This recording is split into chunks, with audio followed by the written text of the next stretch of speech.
ابھی ہمیں شو میں بھی جوائن کر رہے ہیں ہمارے یو کے سے جو نمائندہ ہیں اسپورٹس کے قاسم چودھری صاحب. یہ کچھ فین سے بات کر رہے ہیں, دیکھتے ہیں وہ کیا جاننا چاہ رہے ہیں. چودھری عرفان ظہیر صاحب, پروگرام سپورٹس آن کے حوالے سے شائقین کرکٹ برطانیہ میں شمال میں یہاں پر موجود ہوں. آئیے آج شائقین کرکٹ سے پروگرام سپورٹس آن اور عرفان ظہیر سے جو کرکٹ کے حوالے سے سوال کریں گے. آئیے شائقین کرکٹ سے بات کرتے ہیں. بھائی سب سے پہلے السلام علیکم, سپورٹس آن پروگرام کے حوالے سے کیا کہیں گے اور کیا آپ کے سوال ہیں؟ جی میں آپ کا پروگرام تواتر دیکھتا ہوں. ظہیر بھائی آپ سے سوال ہے میرا کہ ہمارے پاس ہماری ٹیم کا نمبر 1 بیٹسمین بابر اعظم موجود ہے, آپ اس سے کیوں اوپن نہیں کروا رہے؟ کیا ابھی بھی ٹیم میں کوئی اختلافات موجود ہیں جس کی وجہ سے کوئی کھلاڑی آپ کا صحیح طرح پرفارم نہیں کر رہا؟ جو آن اسکرین ٹیم ہے ان کے لیے کیا سوال ہے؟ یہ میں پروگرام سپورٹ آن ریگولر دیکھتا ہوں اور میرا سوال ہے ظہیر چودھری صاحب سے کہ ہماری ٹیم جو کافی عرصے سے اپ اینڈ ڈاؤن کیوں جا رہی ہے. عرفان ظہیر صاحب, بیرون ملک میں لوگوں نے سوال آپ کے لیے رکھ دیے ہیں, اب آپ کے جواب کا انتظار. جی بہت شکریہ آپ سب کا, آپ ہمارے اسپورٹس آن شو کو پسند کرتے ہیں, اس پہ بالکل ڈسکشن کرتے ہیں. اظہر بھائی پہلا کوشچن انہوں نے بابر اعظم کے حوالے سے کیا ہے. پہلے میں اپنا اوپینین شیئر کرتا ہوں, پھر آپ سے بھی ڈیفینیٹلی جاننا چاہیں گے. جو بابر اعظم کے حوالے سے آپ نے بات کی کہ بابر اعظم کو T20 میں اوپننگ کیوں نہیں کروائی گئی, دو چیزیں اس میں سامنے نظر آ رہی ہیں. ایک تو یہ ہے کہ ہم نے ایک سٹیٹ شیئر کیے تھے پہلے بھی کہ پاکستان جب پہلے بیٹنگ کرتا ہے یا موسٹلی دیکھا ہے کہ بابر اور رضوان کی اوپننگ پیئر آؤٹ نہیں ہوتی پاور پلے میں یا 10 اوور تک, تو پاکستان کا جو ایوریج ٹوٹل بنتا تھا وہ 158 تھا. اور لیٹ سپوز اگر یہ پاور پلے یا 10 اوور سے پہلے آؤٹ ہو جاتے ہیں تو اس کے اسٹیٹس کے مطابق پاکستان کا جو ایوریج ٹوٹل بنا وہ 155 تھا. اور جو دوسری ٹیم کرکٹ کھیل رہی تھی, جس طرح ہم نے ابھی نیوزی لینڈ کا دیکھا یا ایون ورلڈ کپ میں بھی دیکھا, وہ 200 یا 200 پلس کی کرکٹ کھیل رہے ہیں. تو یہ ایکسپیریمنٹ کیا گیا کہ سائم ایوب کو اوپن کروا کے اس طرح کا پیئر بنایا جائے کہ اوپر سے رنز پاور پلے کی یوٹیلائزیشن کی جائے, تیز کھیلا جائے اور اس میں ہم میکسیمم یوز کر سکیں. بٹ انفارچونیٹلی سائم ایوب بھی پرفارم نہیں کر سکے, رضوان بھی اچھا پرفارم نہیں کر سکے. ایک ایکسپیریمنٹ تھا, اور کیونکہ 17 میچز ہیں ورلڈ کپ سے پہلے, اور کوشش یہی تھی کہ جتنا میکسیمم رن دیا جائے, میکسیمم یوٹیلائزیشن کی جائے ڈیفرنٹ کمبینیشن کے لحاظ سے. آلدو کی ڈیبیٹ ضرور کی جا سکتی ہے کہ اچھا تھا کمبینیشن کے نہیں, بٹ ریزن یہی تھی. اظہار آپ کچھ ایڈ کرنا چاہتے ہیں؟ میں آپ کی بات میں صرف یہ ایڈ کرنا چاہوں گا کہ جب ہم انٹرنیشنل T20 کرکٹ کو دیکھتے ہیں یا لیگ کرکٹس کو دیکھتے ہیں, فرینچائز کرکٹ پوری لیگز پوری دنیا میں کھیلی جاتی ہیں, تو ہم یہ نوٹ کرتے ہیں کہ جو اینکر کا رول ہوتا ہے, جو بیٹسمین کر رہا ہوتا ہے, اس کو نارملی 1 ڈاؤن کھلایا جاتا ہے. T20 میں 20 اوور ہوتے ہیں جس میں 6 اوور دائرے کے اوور ہوتے ہیں. اس کی کوشش ہوتی ہے کہ میکسیمم یوٹیلائزیشن کی جائے, جو پنچ ہٹرز ہیں ان کو اوپن کرایا جائے, جس طرح جانی بیسٹو ہے یا پھر جیسن رائے ہے, وہ انگلینڈ کے لیے اوپن کرتے ہیں, اور اسی طرح آسٹریلیا کے لیے فنچ اور وارنر کرتے رہے کافی عرصے سے. تو جو آپ کے سب سے زیادہ اگریسو بیٹسمین ہوتے ہیں, جو سب سے زیادہ ہٹنگ کرتے ہیں, تو ان کو موقع دیا, کوشش کی جاتی ہے کہ ان کو دائرے کے اندر دائرے والے اووروں میں دیں تاکہ وہ میکسیمم یوٹیلائز کر سکے. تو اس کے پیچھے بھی یہ لاجک ہے. اور جو آپ کا اینکر کا رول کرتے ہیں, جس طرح بین سٹوکس ہو گئے یا جو روٹ ٹائپ پلیئر ہو گئے, ان کو نارملی 1 ڈاؤن کھلاتے ہیں T20 میں تاکہ وہ ان کے ارد گرد باقی کھلاڑی کھیلتے رہیں. تو اس کے پیچھے یہ مجھے لاجک نظر آ رہی ہے کہ بابر ہیں تو ہمارے بیسٹ بیٹسمین, اس میں تو کوئی حرج نہیں, کوئی ڈاؤٹ ہی نہیں, اس میں تو کوئی شک ہی نہیں ہے. ان ٹرمز آف ایوریج اور جو اسٹرائک ریٹ کے حوالے سے ان کے کویشچن مارک ہے, اس حوالے سے میرے خیال میں ایک ایکسپیریمنٹیشن سٹیج ہے. اگر اتنا نہیں بھی ابھی کلک کیا نیوزی لینڈ کے خلاف, تو آگے ہو سکتا ہے جو انگلینڈ کے خلاف سیریز آ رہی ہے مئی میں, یا آگے ورلڈ کپ کا نیدرلینڈ کے بھی شاید اگینسٹ میچ ہوں گے, تو شاید اس میں کچھ ایکسپیریمنٹ کیا جائے. اور پلس میرا خیال ہے آپ PSL میں بھی کچھ چینجنگ کر سکتے ہیں, ڈفرینٹ کمبینیشن, ہر ٹیم اپنے پلیئر کو ڈال کے دیکھ سکتی ہے کہاں پہ پرفارم کرتا ہے. دوسرا انہوں نے کوشچن کیا, جو دوسرے فین تھے, شائقین تھے, انہوں نے یہ پوچھا کہ ٹیم کے ڈیزاسٹر کی, ڈبیکل کی ریزن کیا ہے. میرا ماننا یہ ہے کہ جب آپ کی کنٹری کی ٹربولنس ہے وہ سپورٹس میں ریفلیکٹ کرتی ہے, اور جب آپ کی اسٹیبلٹی نہیں آتی کسی بھی ادارے کے اندر. آپ دیکھیں نا, ہم نے کل بھی جیسے بات کی کہ اگر آپ کے 1.5 سال میں 5 چیئرمین چینج ہو جائیں گے تو وہ کیا پالیسی میکنگ ہوگی. یہ ایک سیپریٹ بحث ہے, ایک سیپریٹ ڈبیٹ ہے کہ کیا آیا اس کی ڈیسیژن میکنگ ٹھیک تھی, غلط تھی. بٹ جب آپ کسی کو فیئر رن ہی نہیں دیں گے, آپ اس کو چلنا ہی نہیں دیں گے, 4 5 6 منتھ کے بعد نیا آ جاتا ہے, وہ اپنے رول اینڈ ریگولیشن اپنی اپروچ لے کے آتا ہے, جیسے کوچز کا آنا جانا. پھر ایک چیز اچھی تھی, چلے بابر کو 4 سال کا رن دیا گیا, بٹ اب جیسے شاہین اور شان مسعود آ چکے ہیں, تو مینلی ریزن تو مجھے یہی نظر آتی ہے کہ جب ادارے کے اندر, آپ کی آرگنائزیشن کے اندر اسٹیبلٹی نہیں ہوگی تو انسٹیٹیوٹ آپ کا پراپر کام نہیں کر پائے گا.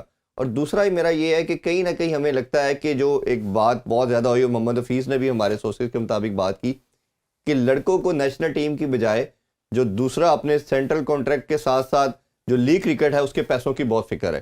یہ میرا خیال ہے کہ ایک بہت بڑا لمحہ فکریہ ہے پی سی بی کے لیے بھی اور عام جنرل پبلک کے لیے بھی, کیونکہ سب سے بڑے سٹیک ہولڈر میرا ماننا ہے کہ فینز ہے. اگر ایک پلیئر پہلے کوشش کرتا ہے, اسٹرگل کرتا ہے کہ میں نے کسی طرح ٹیم میں آنا ہے, جب ٹیم میں آ جاتا ہے پھر اس کی اپروچ چینج ہو جاتی ہے کہ اب میں نے, اچھا جی مجھے تو اسٹیمپ لگ گئی کہ میں انٹرنیشنل پلیئر ہوں, اور وہ پھر نیشنلزم کو, پیٹریوٹزم کو سیکنڈ کر دیتا ہے اور اس کی خواہش یہ ہو جاتی ہے کہ میں نے لیگ کے کانٹریکٹ لینے ہیں. تو یہ میرا خیال ہے کہ بہت بڑا سیٹ بیک ہے اور انفارچونیٹ پارٹ ہے. اور ہمیں یہ بھی پتہ چلا کہ لڑکے ڈریسنگ روم میں 90% یہی ڈسکشن کرتے ہیں کہ تمہیں فلاں کانٹریکٹ کتنے کا ملا, تم کس لیگ میں جا رہے ہو. اور اوبیسلی اب اس میں ایک تگڑی لیجسلیشن ہمیں مسٹ چاہیے جو ونس فار آل اس کو کلوز کر دینا چاہیے, چاہے 2 لیگ کی ہو, 1 کی ہو, تاکہ ہر پلیئر کو پتا ہو کہ میرا فیوچر کیا ہے. اور اس کے علاوہ اگر آپ نہیں کرتے تو پھر میرا خیال ہے یہ جو ڈیزاسٹر ہم دیکھ رہے ہیں, ہاکی کا ہم دیکھ چکے, اسکواش کا ہم دیکھ چکے, ایک سپورٹ ہمارے پاس بچی ہے وہ کرکٹ ہے. کہیں انفارچونیٹلی ہم اس طرف نہ چلے جائیں. صاحب بھائی آپ کچھ کہنا چاہیں؟ جو آف فیلڈ چیزیں سرگرمیاں ہوئی ہیں اس حوالے سے تو آپ نے بہت رائٹلی پوائنٹ آؤٹ کیا کہ جو چیئرمین کی پوزیشن پہ چینجز ہوتی رہی ہیں اس سے انسرٹینٹی رہی ہے.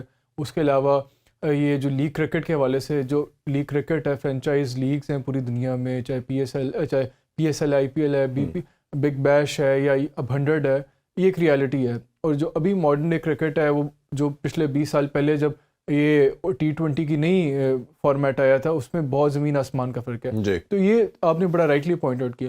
اگر ہم آن فیلڈ چیزوں کو دیکھیں تو اور انالائز کریں کیا بیٹنگ, بالنگ یا فیلڈنگ کے پوائنٹ آف ویو سے, تو ایک تو جو انجریز ہوئی ہیں ہمارے فاسٹ بالرز کی, انہوں نے بہت زیادہ ہیمپر کیا ہے.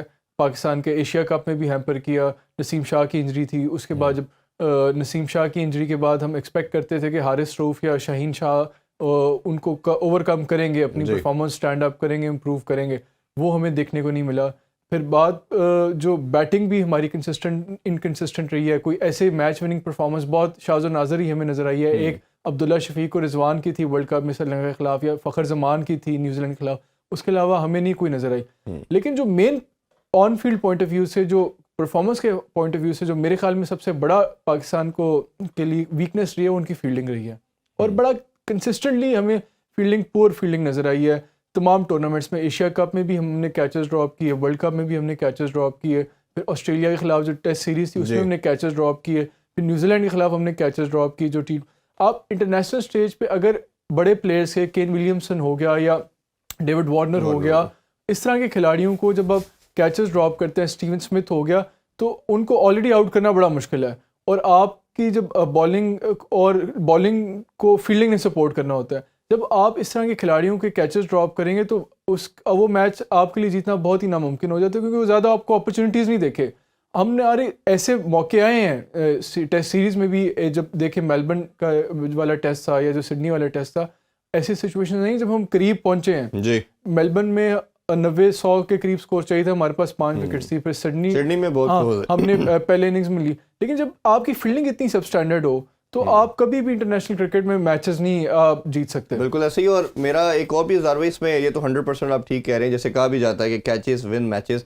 دوسری ایک چیز اس میں اگر ایڈ کریں تو آپ دیکھیں پاکستان کی, ہم 80s سے اگر چلیں بات کر لیتے ہیں, 90s میں بھی دیکھا 90% وکٹریز پاکستان کو جو ملی وہ بالنگ کی وجہ سے ملتی تھی. 10% یا 15% کا آپ ریشو دیکھیں گے کہ بیٹنگ کی وجہ سے آپ میچ جیتتے ہیں.